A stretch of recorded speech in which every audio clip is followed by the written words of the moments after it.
Assalamualaikum warahmatullahi wabarakatuh. Bagaimana kabar teman-teman semua? Mudah-mudahan teman-teman selalu dalam keadaan sehat dan tidak bosan menonton video-video saya. Nah, di video kali ini saya akan menjelaskan mengenai pompa sentrifugal. Saat ini kehidupan kita tidak bisa lepas dengan namanya pompa, mulai dari skala rumah, tinggal, sampai juga dunia industri. Salah satu jenis pompa yang paling banyak digunakan adalah pompa sentrifugal, karena memiliki kelebihan seperti desain yang sederhana, efisiensi, dan relatif murah. Pompa adalah mesin fluida yang berfungsi untuk memindahkan fluida dari satu tempat ke tempat lainnya dengan media pipa. Lalu, bagaimana cara kerja dari pompa sentrifugal ini, teman-teman? Simak video saya sampai selesai. Pada dasarnya, fluida dapat berpindah karena adanya perbedaan tekanan. Pada awal pengoperasian, pompa memerlukan pengisian fluida pada pompa terlebih dahulu. Lalu, untuk menghidupkan pompa diperlukan energi dari luar, seperti dari motor listrik ataupun motor bensin untuk memutar impeller pada pompa. Nah, ketika impeller berputar, maka kecepatan pada sisi isap ataupun suction tepat pada bagian mata impeller atau sisi sebelum masuk ke impeller akan naik, sedangkan tekanan yang akan turun sampai lebih rendah dari tekanan atmosfer, sehingga tekanan suction lebih kecil daripada tekanan atmosfer.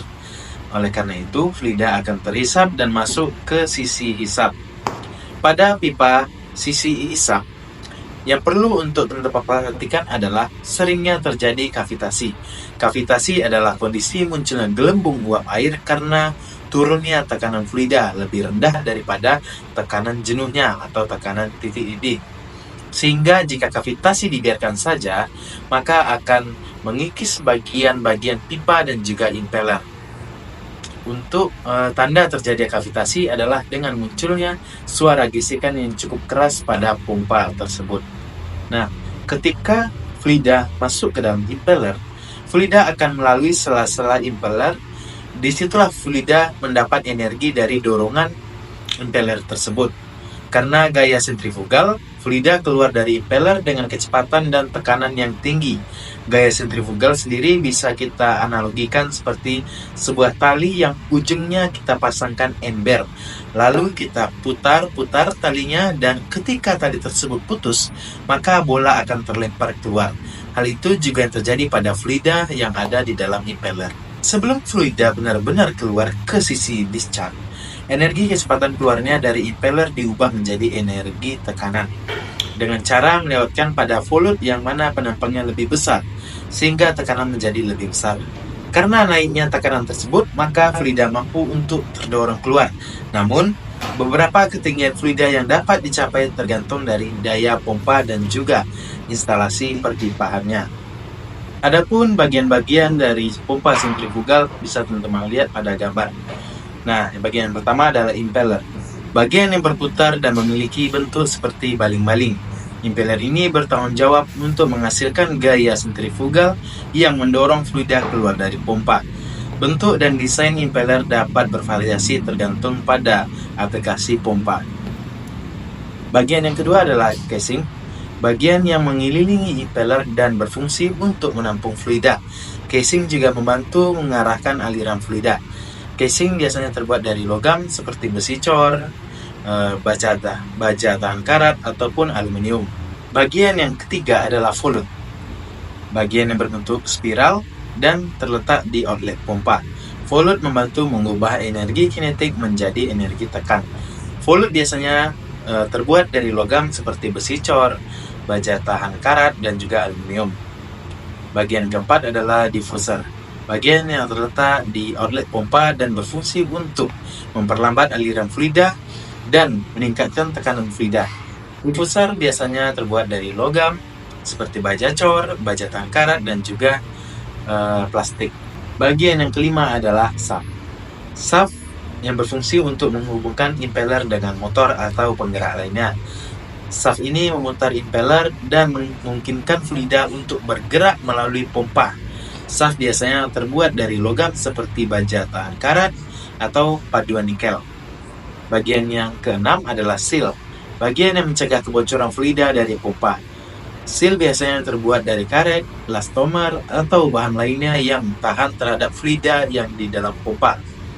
Ada berbagai jenis seal yang digunakan pada pompa sentrifugal, seperti mechanical seal, blend packing, atau juga lip seal. Dan bagian yang terakhir adalah bearing. Bearing berfungsi sebagai penopang shaft dan memastikan impeller berputar dengan lancar. Bearing biasanya terbuat dari logam seperti baja karat atau keramik. Parameter yang mempengaruhi performa kerja dari pompa sentrifugal untuk teman-teman ketahui, yang pertama adalah kekuatan hisap. Kavitasi dapat terjadi jika tekanan fluida pada sisi hisap kurang dari yang diperlukan. Kavitasi memiliki dampak negatif pada kinerja pompa dan dapat merusak impeller dari waktu ke waktu. Itu yang harus teman-teman perhatikan. Yang kedua adalah aliran pemompaan. Pada saat penghisapan diperlukan aliran yang stabil. Jika tidak, titik desain tidak akan terpenuhi. Aliran debit turun, maka aliran hisap juga pasti turun. Bagian pompa yang rusak parah adalah disebabkan oleh aliran tidak ada pada saat penghisapan, yaitu pada kondisi kering. Jadi pompa tidak akan berfungsi, yang akibatnya jika air ataupun aliran sudah habis sejak pemakaian terakhir, maka teman-teman harus mengisi air dalam pompa tersebut baru digunakan. Seperti teknik yang biasa orang-orang umum menyebutnya dipancing. Jadi kita isi air dulu, baru kita hidupin ke pompanya. Yang ketiga, tidak dapat menangani cairan dengan kepadatan tinggi. Semakin padat fluida, semakin banyak usaha yang harus dilakukan pompa untuk memindahkannya. Karena meningkatnya permintaan akan daya dan perawatan, hal ini menyebabkan kinerja dan kondisi perawatan yang kurang optimal. Yang terakhir adalah elastisitas cairan. Untuk cairan jernih dan viskositas rendah, pompa sentrifugal adalah pilihan yang baik. Pilihan terbaik seringkali adalah cairan dengan viskositas kurang dari 500 centistop. Cairan yang lebih kental dapat ditransfer dengan merancang pompa secara berbeda-beda, tapi hal itu membutuhkan lebih banyak daya dan kurang efektif. Nah, itulah penjelasan singkat saya mengenai pompa sentrifugal. Untuk lebih jelasnya, teman-teman bisa membeli buku mengenai mesin-mesin fluida. Jadi di sana diterangkan semua mengenai pompa dan juga rumus-rumusnya. Ataupun nanti akan saya buatkan video selanjutnya mengenai apa saja rumus-rumusnya ataupun pembahasan soal mengenai pompa sentrifugal. Mudah-mudahan teman-teman yang sudah menonton sampai video habis dapat paham apa yang saya sampaikan, walaupun hanya sedikit ya teman-teman. Tidak masalah, yang penting ada ilmunya. Jangan lupa di like, share, dan subscribe ya. Terima kasih kepada yang sudah menonton.